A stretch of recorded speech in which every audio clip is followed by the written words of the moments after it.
People call him the most dangerous investor in Silicon Valley. He turned $1,700 into $7 billion within 20 years. He was the first ever outside investor for Facebook. Within a couple of his phone calls, it causes bankrupt of Silicon Valley Bank. He is Peter Thiel. You probably see this picture before. On the right is Elon Musk. His influence goes without saying. But the guy on the left is our main character today, Peter. He actually have a way bigger influence in the entrepreneur world than Elon Musk. People even call him the godfather of Silicon Valley. Unlike other successful people, he first don't have strong tech background or coding skill.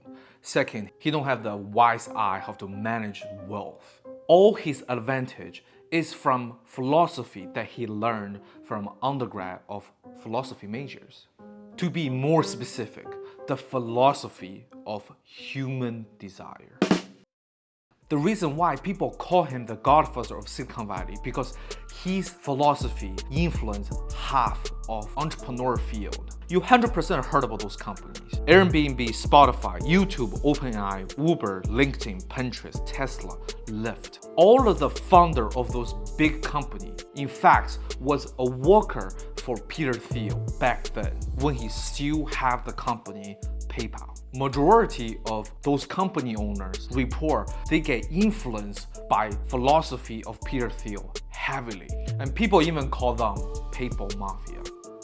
This PayPal Mafia actually control and manage the desire of our society on a daily basis. However, he didn't put this important core theory of his philosophy in his bestseller business book, 0 to 1.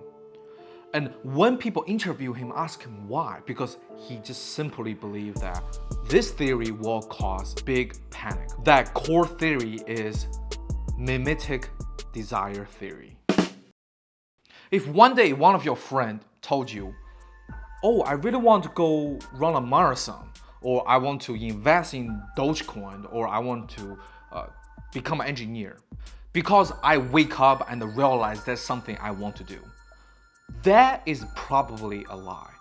On human desire, there's rarely originalities. Most of us will see other people doing certain things and they have a pretty good situation. Therefore, we also want to do it because we want the same result. But if we don't manage this mimetic desire well, we may end up in major trouble.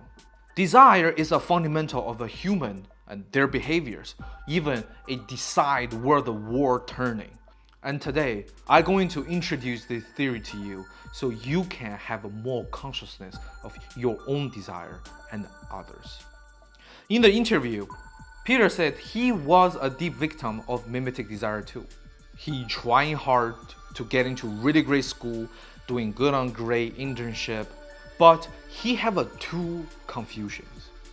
First, when people go into college, in freshman, everybody have a different dream, different logic, school of thought. But when they graduate, everybody not just dress the same, think the same. They even want to do the same job, medical, law, consultant, or finance.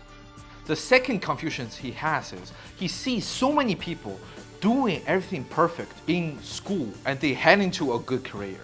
But inevitably, all those people start become mediocre. He figured the question out until he met one of the philosophy teachers, Rene Girard.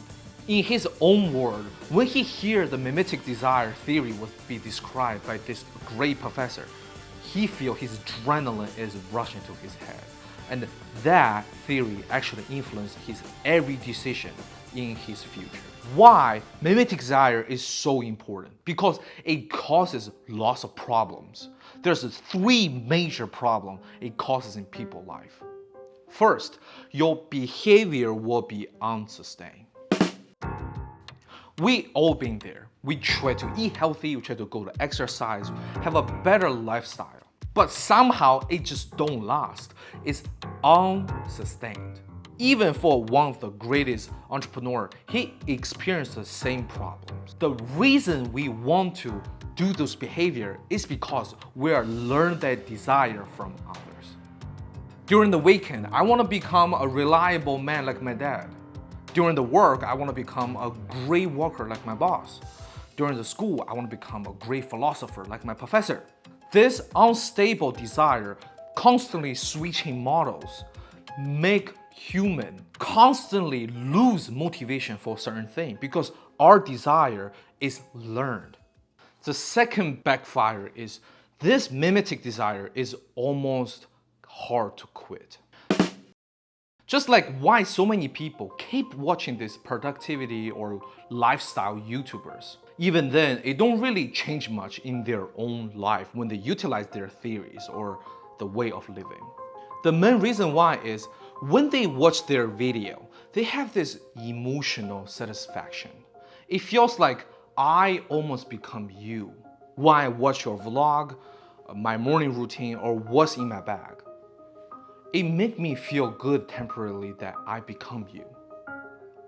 But when I, out of that internet world, I back to myself, I suddenly feel this down experience because the distance between my model and me. So it kept intriguing people to back to watch their video again and again and again. And sometimes when I try to say bye-bye to some YouTubers, it almost feels like part of me is get destroyed. And one of the things that really strike me in Peter Thiel public speech is he said he get into one of the top law firm in Manhattan, Wall Street. After a couple months, he quit. One of the colleagues down the hall come up to him and say, I really admire your behavior. I know quit is just walk out the door as easy as that.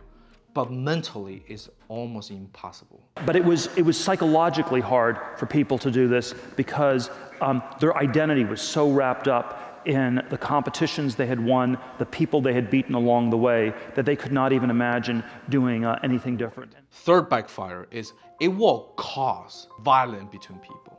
Majority of the conflict in the world or between people is not because we're too different. It's because we are too similar. The reason why terrorists keep attacking certain country, because deep down they also want that kind of prosperity in their own region. The reason why you hate certain people you see in school, because deep down you know you share the same flaw like they does. And the most time people sink into this unnecessary competition and forget about the true value they should focus. In the business battlefield, there's one of the most famous example can prove this. It's the battle between Google and Microsoft. These two companies been compete on the same product for ages. They've been compete their system, the web browser, their working tool, until one day, one of the other player win the competition on a different level is Apple. And nowadays, Apple become top 1 net worth company in the world. When people start competing, people suddenly forget about what's the true value of. So, how can we escape this inevitable problem that 100% will appear in our life? The only way is dropped out. One of the example the book Wanting was giving is one of the top famous French chef. His restaurant have a 3-star. But when one day Michelin decided to give him 2 instead of 3, he suddenly felt this disappointment. And he find himself keep doing lots of behavior that he himself don't even like. He strive to design new dishes, make the food become the art just to get the 3rd star back. So in order for him to keep doing what he loved and back to the original fun of cooking, he decided to drop out the Michelin system. Suddenly, this system losing control of his desire. And back to our own day-to-day life, this kind of measurement metrics is everywhere in our life. The GPA, how much money you earn, what bag you have, what car you drive, what watch you have. Everything is represent a level. All of those measurement system is ground us to make a judgment who is better, who is worse. And it will 100% intrigue the 3 problems we mentioned before. The only way out is drop out from the system. In lots of people's opinion, dropping out is a coward move. But after today's video, we understand what mimetic desire is and how powerful it is on human society. We suddenly realize dropping out sometime is brave, is a wisdom, is the only way out to escape from mimetic desire, is the only way out to our own freedom. In the end, I really want to use a quote from Peter Thiel to conclude the whole video. He said, "It begins by rejecting the unjust tyranny of chance. You are not a lottery ticket." That will be all for today's video. Thank you so much. My name is Paul. I'll see you next time. Bye.